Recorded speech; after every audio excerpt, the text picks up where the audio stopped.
back to another episode of Milspouse Moguls with Military Spouse.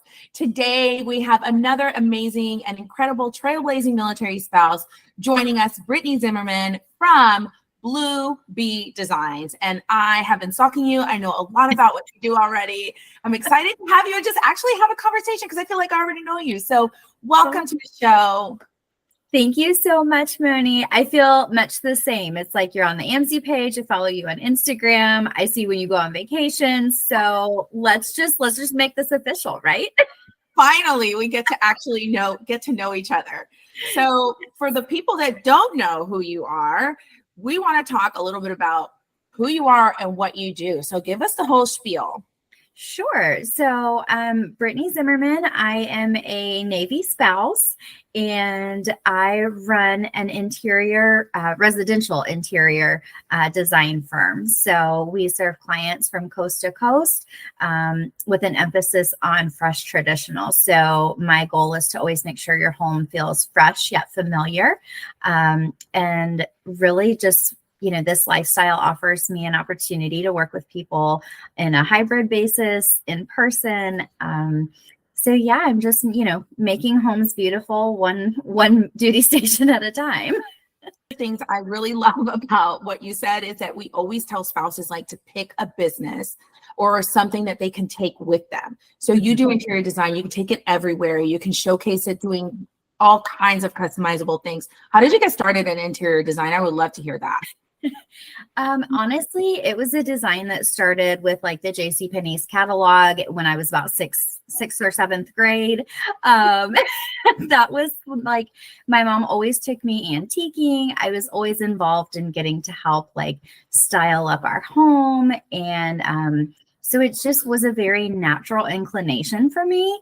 I've always been drawn to colors and patterns. I respond to my environment in different ways.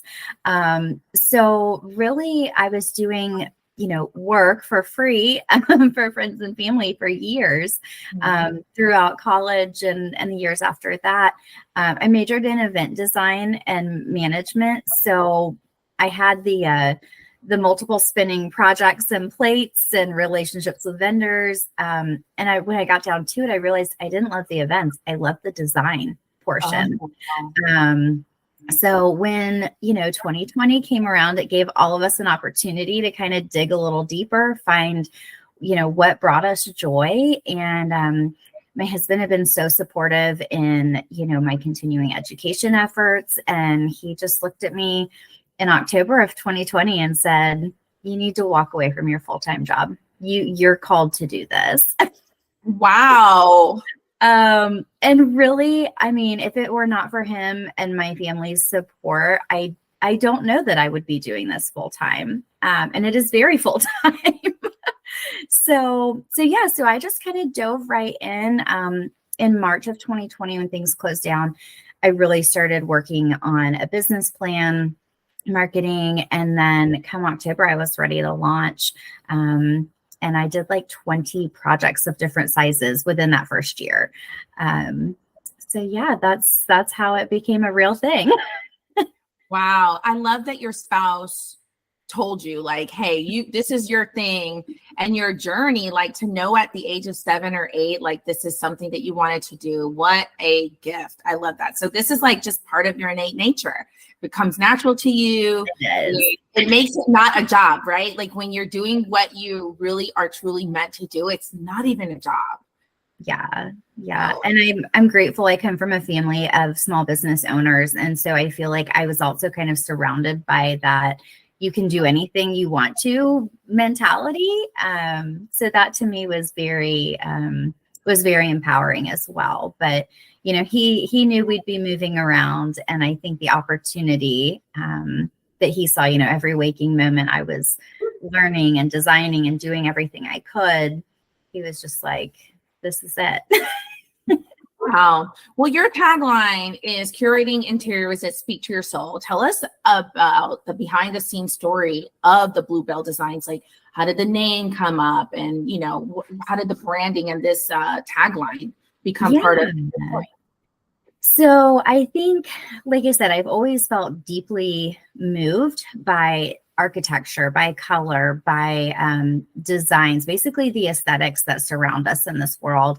Prior to meeting my husband, I had taken a big solo trip to Paris. It was kind of like my dream trip. One, I always thought that, I have to wait till I'm married. I'll go to Paris on my honeymoon. And it did not work out like that at all. It was me going out across the country, across the world, by myself. And having always known that I wanted to do design, just not sure when that, that opportunity would come around. Honestly, I was walking down a street back to the Airbnb that I was staying in, and I stopped in front of this bakery, this patisserie, and like just the architecture, and it had like this black arch, and it had this gold gilt carving in it. And it was the whole building was this gorgeous French blue. And so right then and there, the blue, like, okay, BLEU, the French blue, it was like, and I just had that moment, and it was literally like stopped me in my tracks. And it was like, this is your calling. This is what you're meant to do. It's a gift, I believe. And so I just feel like in obedience, I was able to walk into that a year later. The Bee is, so my name being Brittany, my nickname has always been Bee, from parents, from friends, and I didn't want to go out and name it something, which in hindsight, I'm glad I didn't, because I would have had to change my name at some point. But, I wanted it to just be something unique to me. So we'll see if down the road I rebrand, but Bleu Bee is, be kind of just who I am. I love it. And that really is like the beginning of like learning about the brand and embracing the brand is you. And if you talk about branding, we're always like, make it about yourself. Don't make it about your logo. And I love that. I love that you've incorporated your name into it. And that is a really smart thing to do for any type of business, because it has your name. So tell us about your experience as a military spouse, and how that's influenced your decision to become an entrepreneur. I know you said your family are, you come from family of entrepreneurs. Tell us the influence around that. Yeah. So I think for the most part, when my husband said, this is your calling, let's do it. I was working in a job that would let me, I could easily move from station to station. But he saw the flexibility that I needed, and really the flexibility that his career demands. So I think the biggest thing for me is that, when I need to put my husband first and his job first, whether it's getting ready to, run errands to pack him for a last minute TDY, and I can just push what I have for the most part that day to focus on him, and supporting the mission of the Navy, I was able to do that. Again, flexibility to work wherever I am. When he was deployed last year, I was able to go home with my parents and my sister where they live. And I was able to work for 5 months, completely not being by myself at a new duty station. Yeah. Wow. So really just the flexibility, and the ability to travel, if I wanted to go and meet him, or if I need to go meet clients, pretty much all my clients are still back in the Southeast and on the East Coast. So being in Washington, I just get up a little earlier so I can try to be on East Coast time most of the day. It's tough. I was on the West Coast for a few weeks for like vacation, or not vacation, for last year for work. And I was in Alaska and in California. And I was like, I felt like I could not catch up. So I applaud you, because it is, everything starts on the East Coast time, like the NASDAQ, everything's already up and going way ahead of you. So tell me more about, and I was going to say too, like the ability to travel and have a business and still generate revenue while traveling is so empowering. Yes. Like my business was still making money while I was on vacation. And if I had to tackle something, I didn't have to go into an office, or I just had to open my desktop. And I even talked to Roy the other day. I was like, I kind of want to go to Greece. He said, well, I can only go for a week because he's in command. And I said, but I can go for a month. Have laptop, will travel. So you're inspiring me, and that maybe that's something that I'll do and plan for next year, because I want to be over there and to have that experience to work from your laptop and still grow your business and generate revenue and support the community is just so powerful. Right. Really. And to that effect, I work with 3 different military spouses that are in Mississippi and Germany and Kansas. And like, I love that by hiring them, I can continue to support their business. And we're all doing this in our own little locations. Yeah. And I have a team of all military spouse contractors, and, you know, it's the same feeling. Like I can support them building their businesses. Like they have different businesses and they do different things for me, but they also do it for other clients. It's such a blessing to be able to pay it forward and to help our community grow and, you know, generate revenue and just build their portfolios. Incredible. Tell me how to use your business to make life beautiful. I mean, I'm looking at your background, the aesthetic, I see the blue, and, you know, I'm interested more about how you make life beautiful for yourself and for others. And how does texture play a role in that in your life? Because people who are designers and love interior, they like, it's all about the aesthetic, the feeling and textures. And so tell me about that process. Yeah. So color and texture are 2 things that just like they speak to my soul. They're my favorite design elements. I utilize color to tell a story, to evoke emotion, to excite you or relax you. In our own home, I feel like the most important thing is to keep this feeling like home, no matter if it's a rental across the country or another state. But it's, and especially with the white walls of our rental, like we have a lot of like colorful furniture and upholstery. Yeah. And so for me, like that brings a smile to my face. It actually brings a smile to my husband's face. You know, just this past month, he was like, can we add some more color to our master bedroom? And I was like, yes. I mean, Sue, my plan is working. We'll just say that. You know, but really textures and colors, to me, they're inviting. They tell the story of who you are, where you've been. You know, we want our home to feel welcoming wherever we are. And to me, being able to live in our home comfortably means using textiles that are livable. You know, I use a lot of cotton. I use a lot of twill. They're like very grounding fabrics, but they're also very like welcoming, you know, like come curl up on this sofa. You know, we just are those people who really live in our home.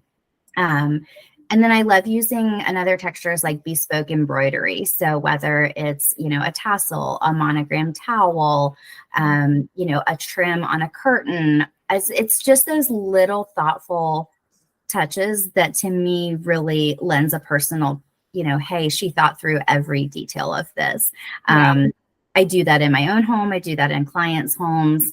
And, you know, to me, those are just things that make it feel like home. And what does bespoke mean? Did I say that right? Yeah. So bespoke is just kind of it's one of a kind.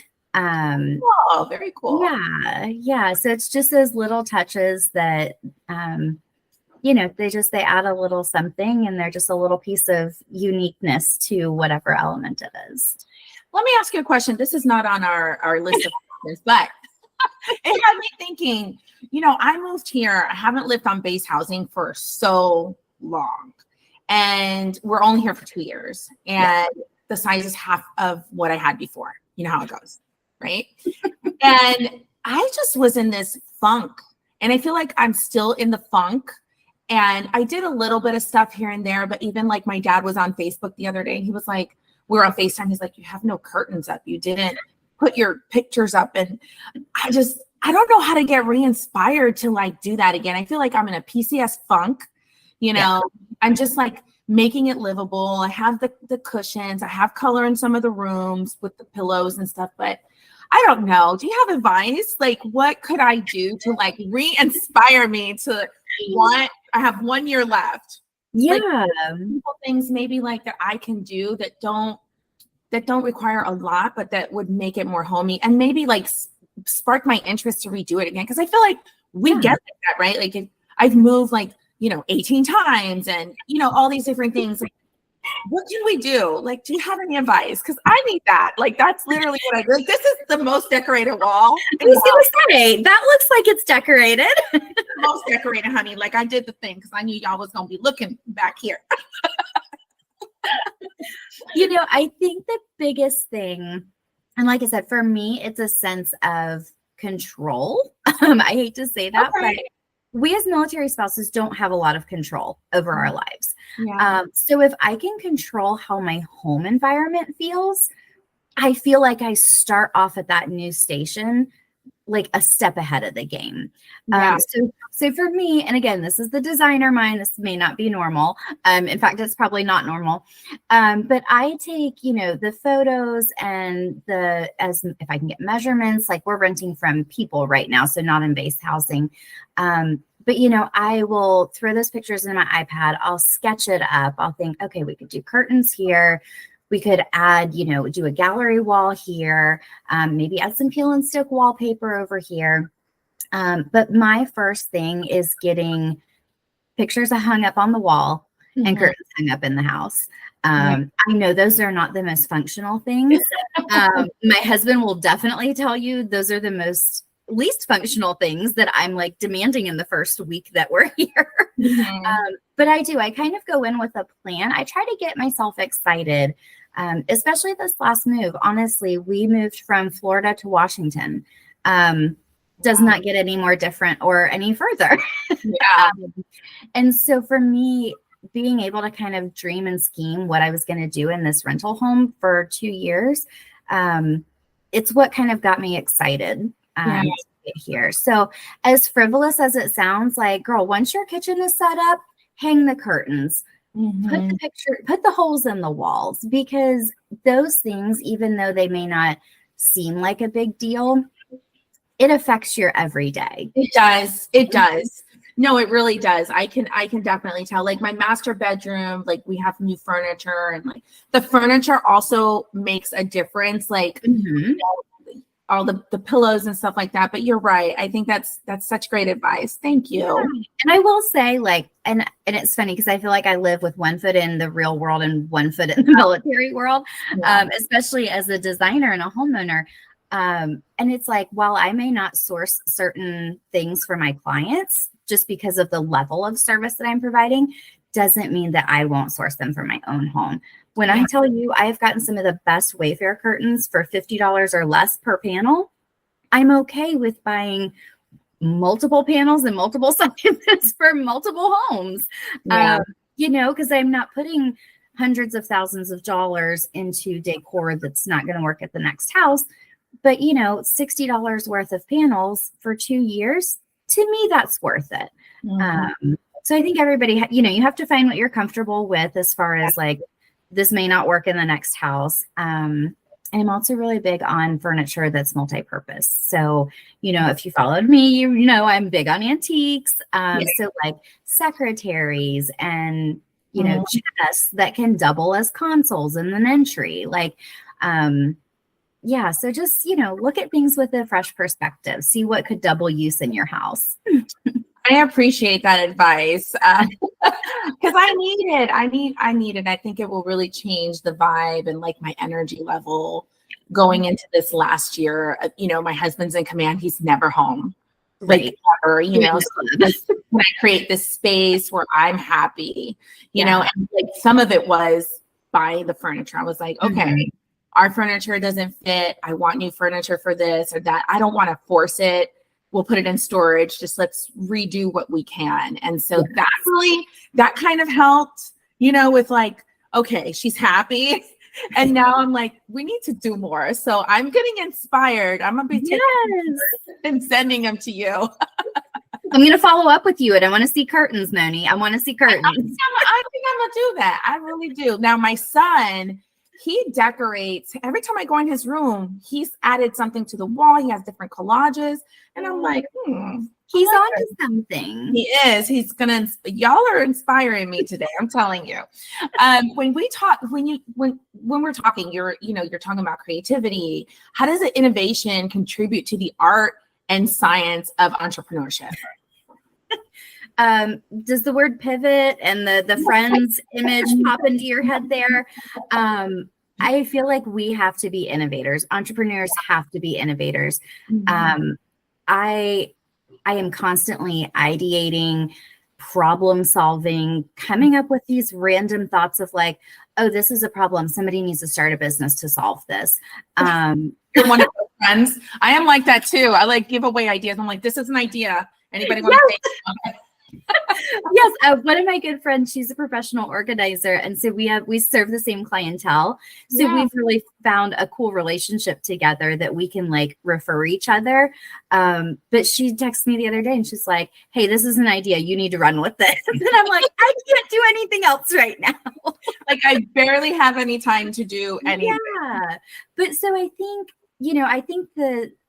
the energy has to go into harnessing what you can manage. I keep a running list. Like I am a list girl. Yeah. I have a list of ideas, scalable ideas that I eventually want to get to when my husband retires in 8 years. And it's like, you just have to constantly be problem solving, going through the services that you offer, looking to see, hey, do my clients continually have an issue that I could create a niche service for? So I think really that creativity, that innovation, to me, the services that I offer are a natural solution to the problems that I was seeing. And again, I have tons of notebooks and I'm trying to like figure out how I'm going to scale myself between now and retirement. And then when retirement hits and we can put down roots, I mean, watch out world. No, that's right. I actually, while you're talking, I have like a few people I want to refer you to because they do their whole house. Like it's not even, adding pillows and stuff. Like we're talking about, they redo the entire house and it's crazy. So I'm going to be connecting you with a couple of really cool people that I think awesome. When we talk about, can you share a specific example of how you have overcome unique challenges faced by military spouses? So you just talked about pivoting. Is there any specific story you can share with us how you've pivoted that could inspire somebody else? Yeah. So we went through our first, I've only been a Milspouse for 3 years. Actually he gets home, like a day after our anniversary as normal. But being able to, hold on, let me think back where I was going with that. Unique challenges, Milspouse. Oh, so deployment. So when my husband is gone, we don't have kids at home. So I have the ability to create really a whole life for myself when he's gone. For me, that unique challenge of 6 months by myself allows me to really dive deep into my work. I won't say I become a workaholic because I do balance it out. I started doing ballet classes again and things like that. But I think just taking the challenges that are presented and just turning them into opportunities. I'm kind of that annoying, like Susie Sunshine, like, but what can we make good out of this?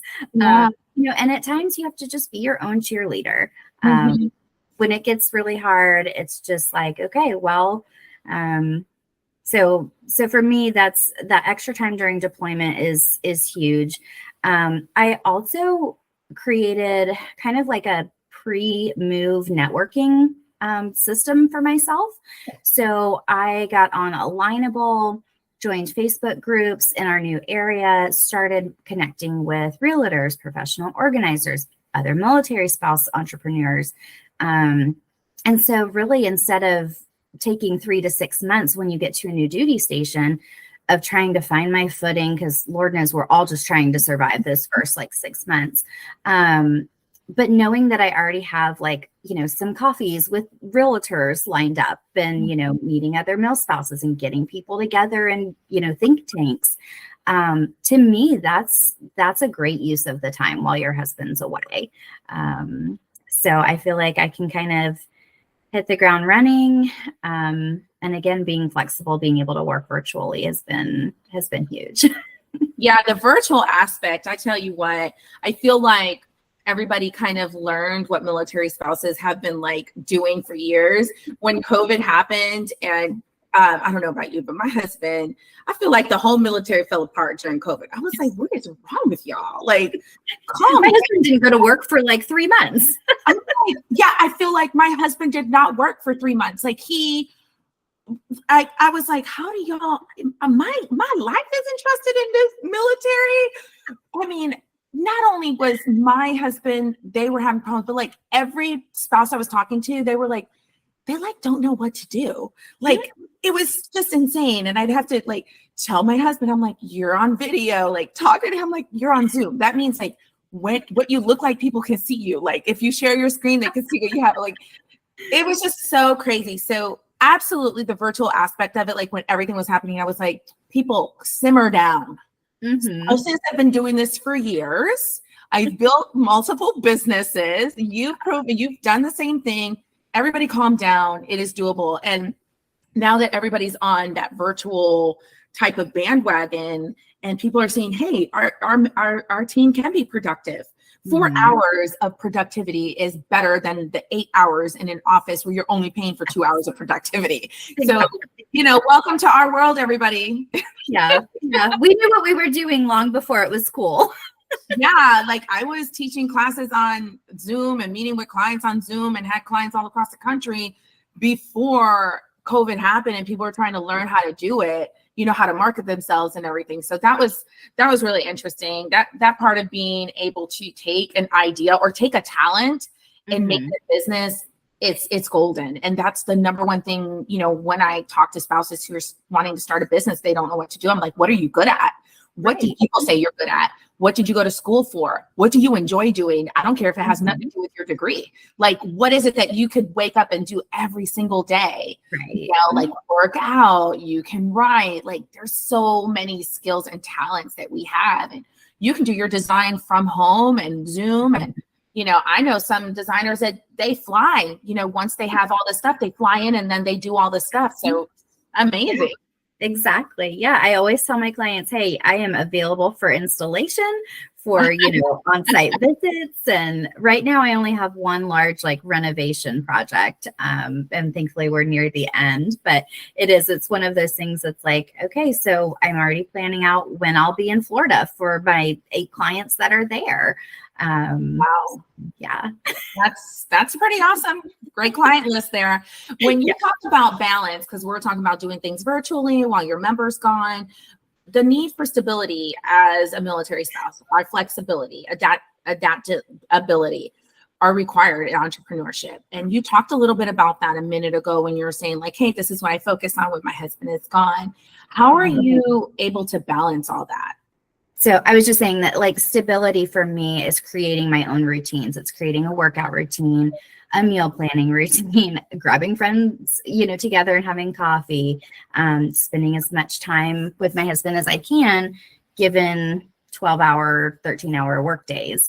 So I think that no matter where the Navy sends us, knowing that if I surround myself with other creative entrepreneurs and that I can travel and I can work hybridly and that kind of, you just have to create your own stability that way, your own routine. So.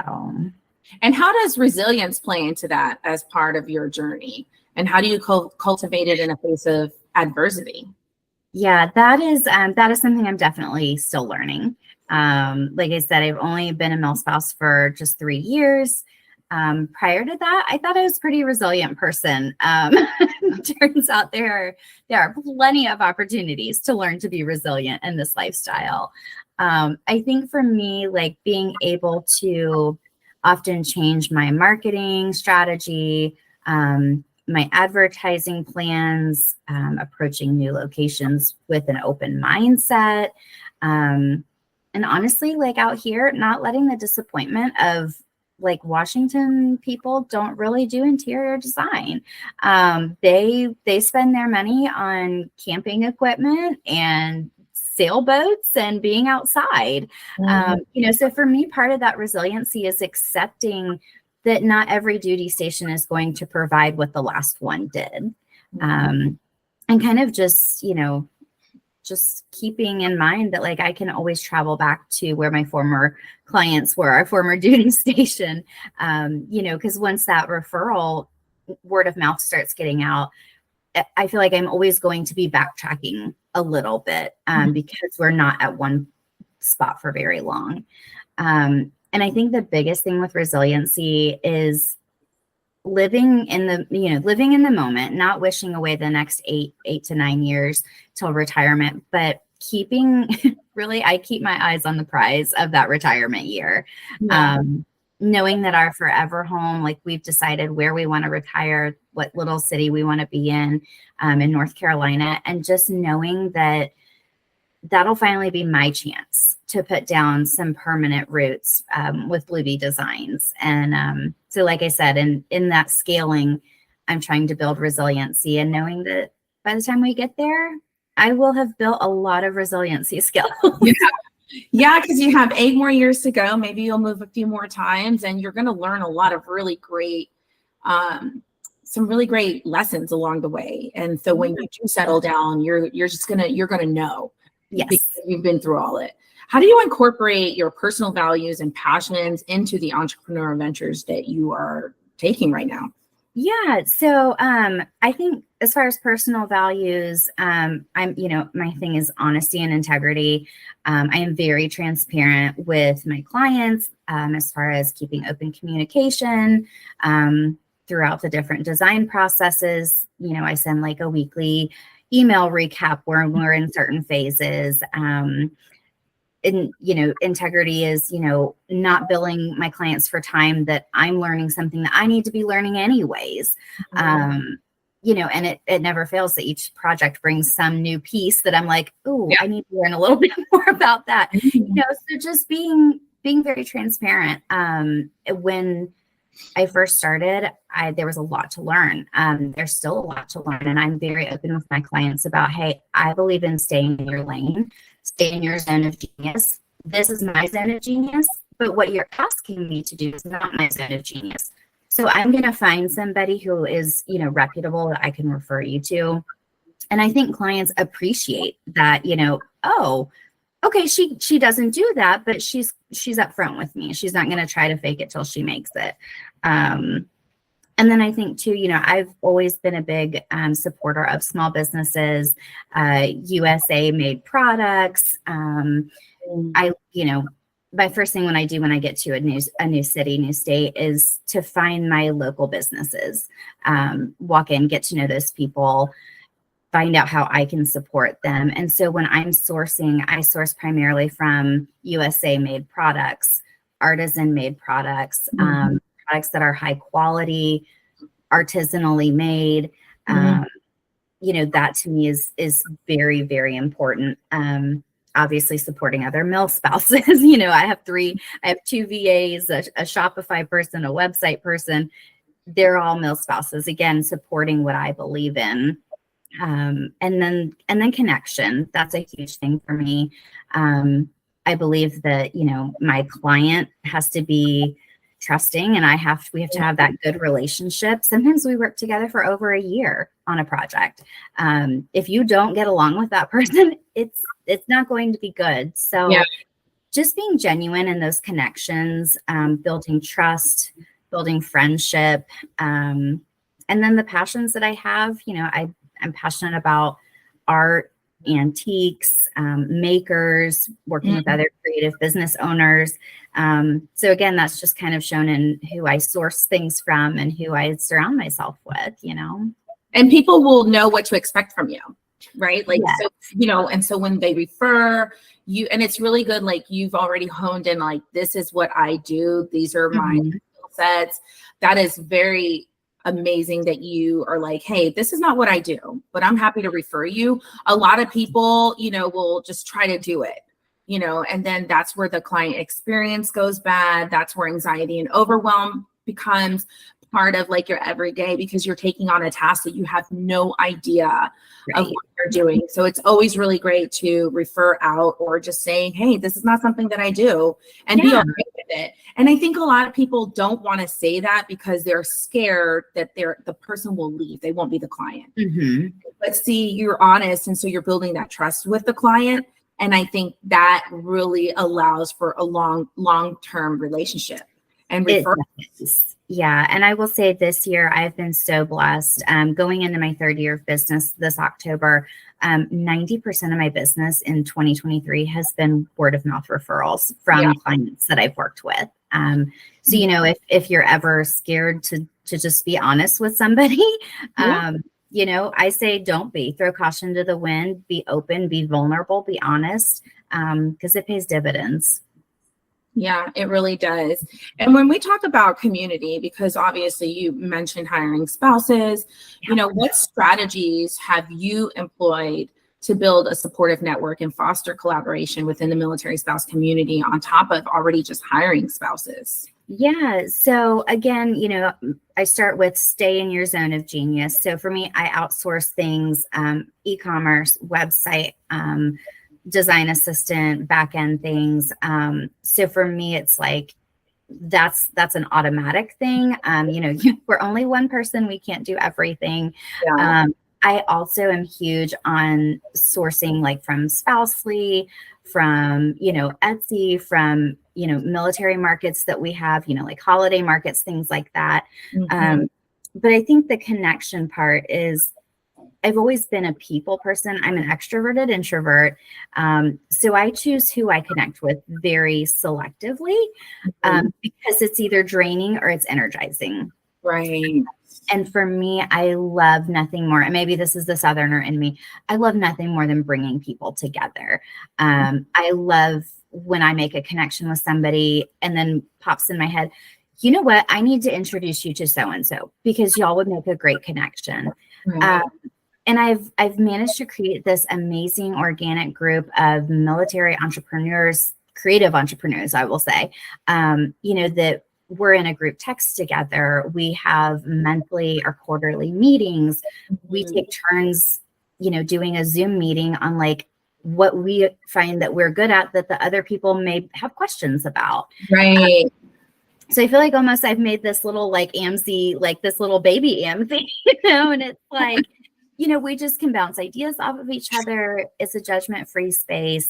So I think that like being able to work with those spouses and other people that get it with our lifestyle, it just brings another element to a community, really. Yeah.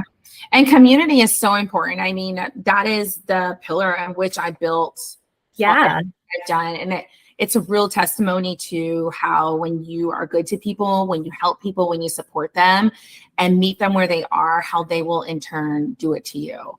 Yeah. And really, I think, you know, for me, community is, you know, you said so many powerful things, but it is a place where you can truly be who you are in the season you're in, and those people can support you. And I don't think there's any other community like the military community that can say, girl, guy, we hear you and we feel you, sit with it and then power through, right? Because building a business is such a lonely journey. And in the community, it certainly is. And when I first started my first business, I really thought, and I don't know, I guess maybe just nobody explained it to me. I really thought that I had to do it by myself and I had to learn everything by myself. And that was so hard.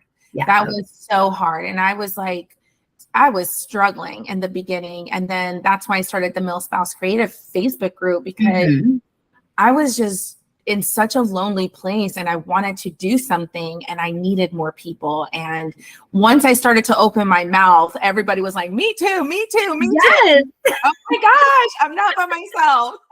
On top of moving, on top of TDYs, on top of retirement, like all these other factors that other communities could never understand.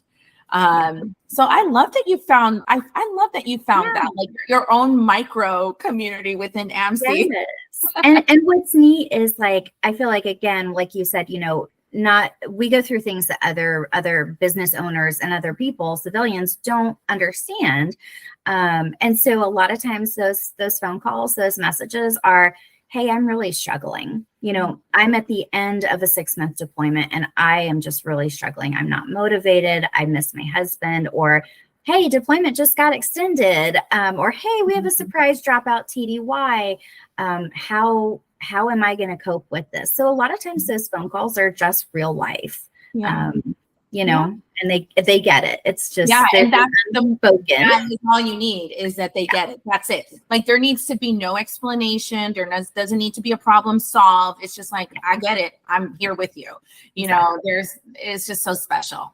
So when we are talking more about, you know, we were talking about like, you know, pivoting and all of those, can you describe a time when you had to step out of your comfort zone as an entrepreneur, and how did it contribute to the beauty and growth of your business? Because I mean, even I was telling you before, like, I just launched this new program. I'm in a season of immense growth stretching. And you know, with every muscle that you stretch, you have to stretch more and more. And it's like, I'm having those days where I'm like, oh my gosh, what am I doing? Why did I do this? And it's hard, you know. So how are you able to, you know, what have you done to step out of your comfort zone, and how does it contribute to the beauty and growth of your business? Yeah, I think for me, like I said, this move to Washington for us was huge. It was huge for both of us. My husband had been stationed in Jacksonville for all of his career, except for flight school. We were comfortable, and really just putting myself out there and saying, hey, I'm new in town. I'm not here for a long time, but I want to make meaningful business connections in this community. It wasn't a step.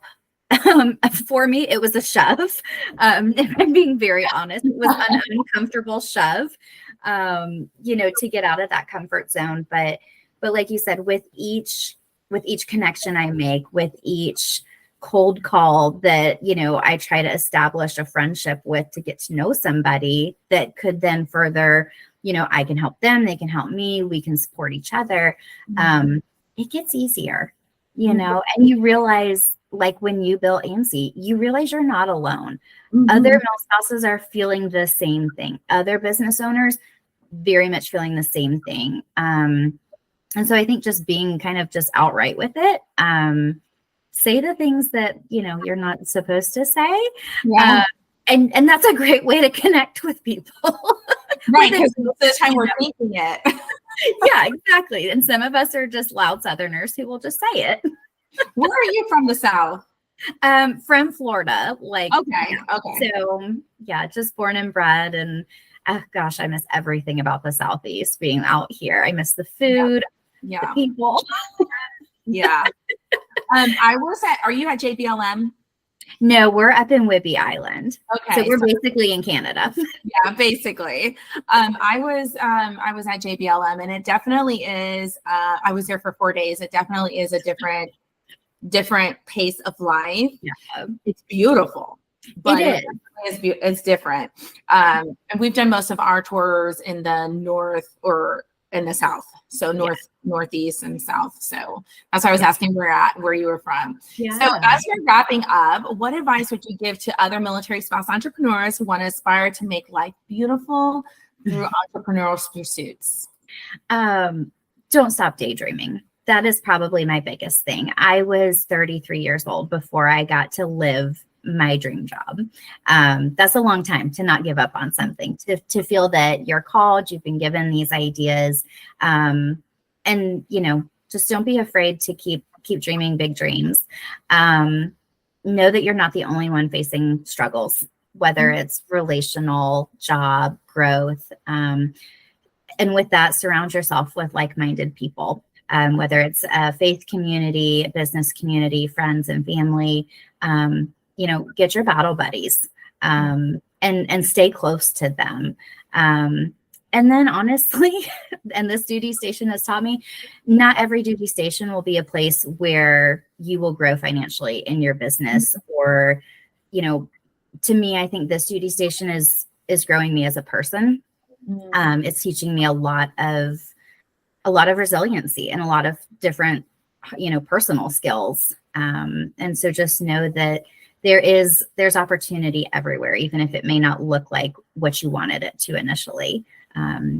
look like. So, and be flexible. Yeah. Flexibility is certainly the key as a military spouse. And you have to be flexible because, you know, you've signed up for a life that requires your spouse to be a priority. Not that we're not a priority, because I certainly feel like I'm a priority. It just means that we have to pivot in different ways. We have to lean in on community. We have to be willing to stretch. And like you said, don't give up on your dreams. Like, even if it seems so hard. I meet so many spouses, they're like discouraged. They're just like, I left my job, I left my family. And I always like, what is it? You know, you have to get through this little hump, like be in the season, but get over it. And, you know, the best of what it can give you. And there's something really great to take away from every place. And I love that you said this experience here doesn't, maybe financially is not the, you know, like as far as clients, but you're learning a lot about yourself. And this is maybe a leadership time to learn about leadership and learn about expansion. And that's just an opportunity, a great way and a perspective to have, you know, that other spouses could also learn from. So final thoughts, other than never give up on your dreams. We'd love to hear any final thoughts about interior design or how we can connect with you and support you. Yeah, I think, you know, supporting me means also supporting other Milspouse entrepreneur platforms, whether it's AMZ, 12 million plus, Spousely, you know, look for ways that you can support spouses who are just trying to live their dream wherever they are. As far as connecting with us, I'm very active on Instagram. I love to add like personal things to my stories, you know, give people a little glimpse of like, you know, this is our fur child and this is what we do for fun on the weekends. This is my favorite recipe lately. And then, yeah, just, you know, as far as design, I guess, you know, I'm not afraid to give, you know, some advice here and there. I tried to do, you know, like Tip Tuesday. I can't stay on a schedule for that. But, you know, I encourage people all the time, like, if you have a random design question, just DM me. I'm not going to be like, sorry, you have to buy a package for 2 hours of consultation. If it's a one-off question and you're wondering, like, just DM me. I'm just a person.